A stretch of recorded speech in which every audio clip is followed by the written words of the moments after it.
It's because they will have the Singapore flag on their uniform. They represent the state. What else? Shout out. Keying. Tell me. Give me another institution. Come on. Absolutely. The government. But the government is made up of two aspects, isn't it?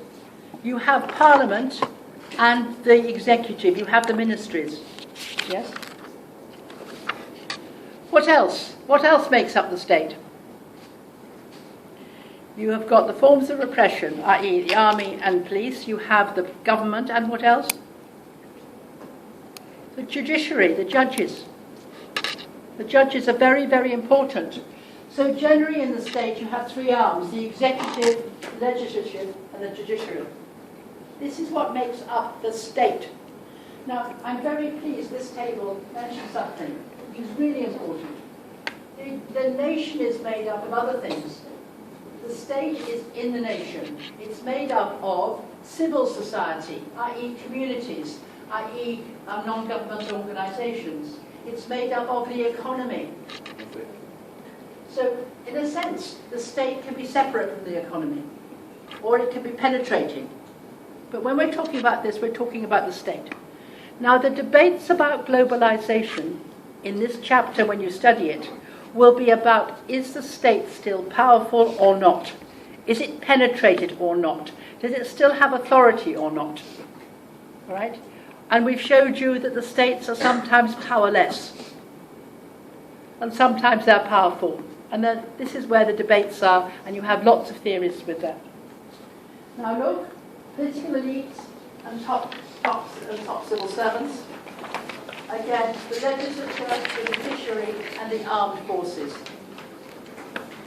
All right? Now,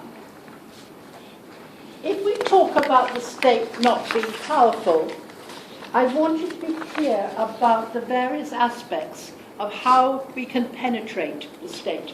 All right? Who is the state relating to? All right. Let's look at the political class, the politicians and the judiciary. They relate to the WTO, World Trade Organization, but also G8, the top government, G8, the top nations. They belong to the top nations. Singapore doesn't, right? But again, they can make policy on a global scale. The policies they make, WTO, will affect the political class, the political arrangements, all right? Again, Stair talks about the transnational capitalist class, which penetrate here the political class. Right? They pressurize the government. They pressurize the ministers. Here, for example, if I've told you about the Japanese, I've told you about other places. If big transnational companies want to engage in trade, they will come and see the ministers. They will come and see MPs and pressurize them. So that is where the pressure is felt. In the States, it's the lobby. All right? In the States, the lobby. Here, we can look at social problems, job insecurity and housing. A little bit we should see now. Again, why is that happening? The pressure there is caused both internally and externally. MPs are pressured to do things. Hence, I bet the MP for Little India, that area, is going to be involved in all this. Right? Is he powerless or not? Again, in both systems, here, in both systems, the political class, through the MPs, etc., certain things like human rights are very well discussed, right? And again, they're pressured. They interact, interpenetration, they interact internationally, but they're affected by this.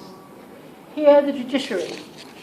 Is the judiciary free to act in a particular way? In Singapore, it is pretty autonomous. You have the death penalty, you have particular rules, and you are not necessarily in receipt of the international rules, but if you held somebody in detention for a very long time, that person would probably be able to go to the International Court of Human Justice and say this is inhuman. So in a sense, is that International Court of Justice very powerful? No, not really. Otherwise Kim Il-sung would be in prison by now for murdering his uncle. It's how It's how strong it is, all right, that relationship. And the next one is obviously the armed forces. The armed forces are in strategic alliances with other armed forces. They have agreements to go into countries where they're not, big, very strong agreements. Are people doing NS? Who have your armed forces got your strategic alliances with? Have you got any? Which one? Which countries? What? Australia. You've got an agreement to operate with Australia. Yeah, absolutely. I mean, even you have some very interesting alliances with Indonesia as well. So you have these alliances, which means you can't act by yourself, you have to act with others. So again, we're talking about how much is the state penetrated with these linkages. All right, clear? Look at me, you're all clear. You've all gone a bit silent. Happy? Right. Now let's look at how we can divide a state. We can describe a state about what it is, and I've just done that. It's made up of these institutions. The state is made up of these institutions. For example, a set of institutions which have domination over a given territory. They have. We can describe a state by its functions, what it does. The state functions produce internal security. Now, do you feel secure in Singapore? Yes. You have a rule of law. The state backs up that rule of law.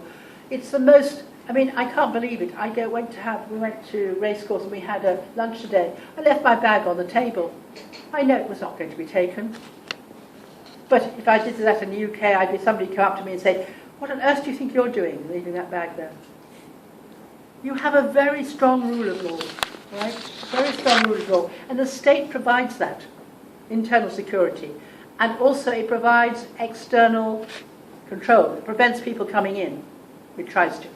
Like when I tried to get through this was more difficult. We can describe this terms in what it does for key institutions or classes, i.e. the state functions to support the market. Yes, it does. How does the state function to support the market? Now this is very important. How does the state function to support the market? Just in your groups, can you suggest that? How does your state function to support the market, and which institution in the state does that? I'm talking about the market. I'm talking about the market generally. How does the state support the market? If you don't understand this, you're not going to be able to understand this factor. So have a look. How does the state support the market?